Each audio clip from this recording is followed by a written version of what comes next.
Assalamualaikum warahmatullahi wabarakatuh. Halo guys, nah sekarang kita akan membahas tentang laporan PLP 1 di SDN Durenjaya 1 bersama saya, Tasya Umera Zahra, dan rekan saya Anissa Nur Syahidah, lalu ada Alfia Aulia Putri, serta Febianti Tiara Suci. Dan dosen pembimbing kami yaitu Ibu Restu Anjarwati MPD. Assalamualaikum warahmatullahi wabarakatuh. Halo teman-teman, perkenalkan nama saya Tasya Umera Zahra dengan NIM 19010251887. Saya mahasiswi dari Universitas Muhammadiyah Profesor Dr. Hamka, Fakultas Keguruan dan Ilmu Pendidikan, Program Studi Pendidikan Guru Sekolah Dasar semester 5. Alhamdulillahirrabbilalamin, kami telah melaksanakan PLP 1 atau pengenalan lapangan persekolahan 1, yaitu berupa wawancara terhadap pihak sekolah yang kami tuju. Lalu, apa itu PLP 1? PLP 1 adalah tahap pertama untuk kegiatan pengenalan lapangan persekolahan program dari Sarjana Pendidikan yang ditujukan oleh mahasiswa semester 5. Lalu apa tujuannya? Tujuannya adalah untuk menumbuhkan landasan jati diri seorang pendidik melalui beberapa kegiatan yang ada di sekolah, seperti pengamatan langsung mengenai kultur sekolah, struktur organisasi dan tata kelola sekolah, peraturan dan tata tertib sekolah, serta kegiatan yang ada di sekolah tersebut. Alhamdulillahirrabbilalamin, pada kegiatan PLP 1 ini, sekolah yang kami tuju adalah SDN Durenjaya 01 Bekasi. SDN Durenjaya 1 adalah salah satu SD negeri yang berada di Kota Bekasi, tentunya berakreditasi A di bawah pimpinan Ibu Rosmawati KSPD selaku kepala sekolah SD tersebut. Alhamdulillahirrabbilalamin, pada kesempatan ini kami bisa mewawancarai dua narasumber. Yang pertama adalah Ibu Rosmawati KSPD selaku kepala sekolah dari SDN Durenjaya 1, lalu ada Ibu Mulyati SPD selaku guru kelas 5.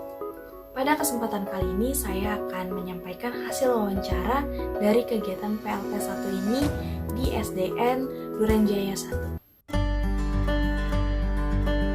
SDN Durenjaya 1 mempunyai beberapa kebijakan. Salah satunya adalah membentuk Korlas atau koordinator kelas dengan fungsi yaitu dapat membantu guru dalam proses pembelajaran. Seperti apa? Seperti contohnya ketika guru sudah memberikan tugas, maka tugas tersebut akan diberikan kepada Korlas. Lalu Korlas akan membagikan kepada peserta didik. Begitu pula dengan proses penilaian. Tugas yang sudah selesai dikerjakan peserta didik akan diberikan kepada si Korlas. Lalu Korlas akan menyampaikan kepada guru. Jadi guru bisa langsung menilai buah dari penyelesaian tugas yang dikerjakan oleh peserta didik. Lalu yang kedua, yaitu guru hanya mengajarkan KD yang esensial saja. Jadi tidak semua KD diajarkan kepada siswa. Kenapa? Karena waktu dari proses tatap muka sekarang ini hanya 2 jam saja. Di SDN Durenjaya 1 ini memiliki karakteristik untuk siswa-siswanya seperti cerdas serta berkarakter dalam iman dan takwa. Dalam menjalankan program-program sekolah, ternyata ada faktor pendukung dan faktor penghambat di dalamnya. Faktor pendukung diantaranya adalah yang pertama yaitu alhamdulillah pemerintah masih membantu dalam hal memberikan paket kuota kepada siswa dan juga guru. Lalu yang kedua, pemerintah juga masih meluncurkan dana BOS guna untuk membuat proses pembelajaran berjalan dengan baik.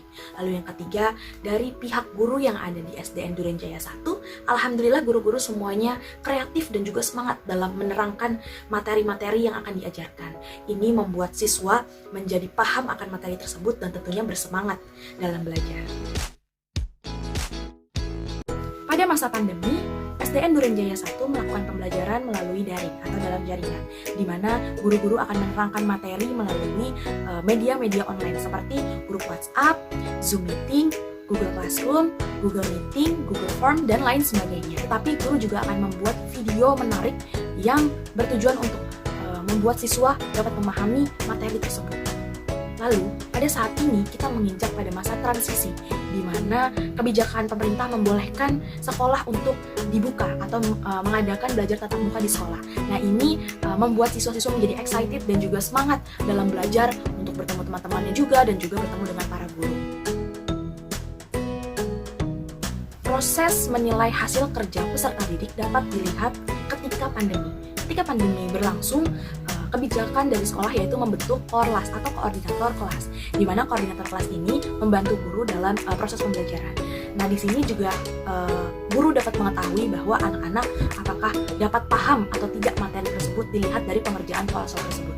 Nah, sekarang ketika kita lihat pada masa transisi seperti ini, kelihatan bahwa ada perubahan nilai yang terjadi ketika pada masa pandemi dan juga masa transisi. Ketika masa transisi sudah dilaksanakan, guru mengetahui bahwa ada beberapa anak-anak yang belum paham materi, karena ketika pembelajaran tatap muka, anak-anak belum bisa menjawab apa yang ditanyakan oleh guru tersebut. Nah, di sini menjadi evaluasi antara guru dengan para orang tua atau para wali murid, di mana ketika belajar di rumah dan belajar di sekolah mungkin ada perbedaan. Pada masa pandemi seperti ini tidak luput adanya kendala-kendala menjadi faktor penghambat dari proses pembelajaran.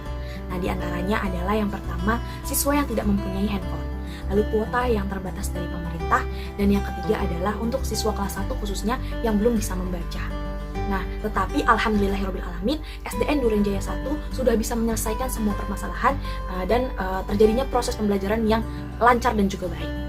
Nah, untuk anak-anak yang tidak mempunyai handphone, maka wali murid akan dipanggil pihak sekolah, lalu akan diberitahukan perihal materi dan tugas tersebut kepada anak. Lalu untuk anak-anak kelas 1 khususnya yang belum bisa membaca, maka guru kelasnya mengadakan les membaca di mana guru akan melakukan video call atau Zoom meeting pada hari-hari libur seperti hari Sabtu untuk memungkinkan anak tersebut bisa belajar membaca dengan guru tersebut. Sedangkan untuk masa transisi seperti ini ada juga kendalanya yang dapat dirasakan oleh para guru khususnya, yaitu ketika ada penurunan nilai antara pada masa pandemi dengan masa transisi. Pada masa pandemi, tugas-tugas yang diberikan oleh guru itu memberikan nilai yang bagus. Ketika pada masa transisi, guru mulai mengetahui bahwa ternyata anak-anak itu belum paham materi apa yang sudah dijelaskan oleh guru. Dilihat dari pertanyaan-pertanyaan yang dilontarkan guru kepada siswa, siswa belum mampu menjawab pertanyaan-pertanyaan tersebut. Guru bukan hanya berperan sebagai mentor, tetapi juga sebagai motivator.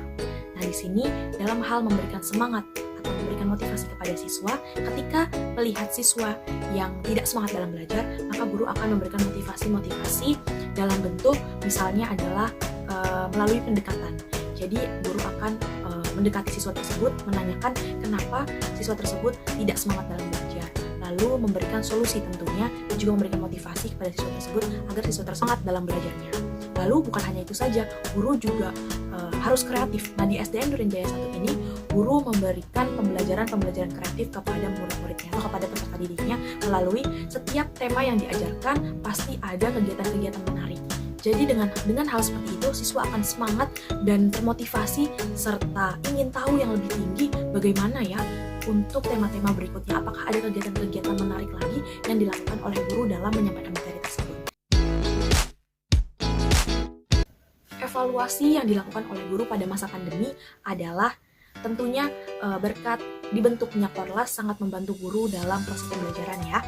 Nah, ketika itu setiap hari Sabtu guru akan memberikan tugas kepada Korlas, yaitu untuk menyampaikan semua tugas-tugasnya kepada peserta didik. Nah, untuk itu ada waktu di hari Senin, Selasa, Rabu, Kamis, Jumat untuk siswa mengerjakan tugas-tugas tersebut. Nah, di hari Sabtu pula, tugas yang sudah selesai akan diberikan kepada guru, lalu guru juga akan memberikan tugas yang baru kepada Korlas, lalu Korlas akan menyampaikan kepada peserta didik. Nah, di sini terlihat bagaimana evaluasi yang sudah diajarkan oleh guru. Guru akan lebih teliti lagi, lebih menilai bagaimana materi yang sudah dijelaskannya untuk peserta didik. Nah, di sini juga guru melihat apakah peserta didik dapat memahami materi tersebut atau tidak.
demikianlah laporan hasil wawancara dalam kegiatan PLP 1.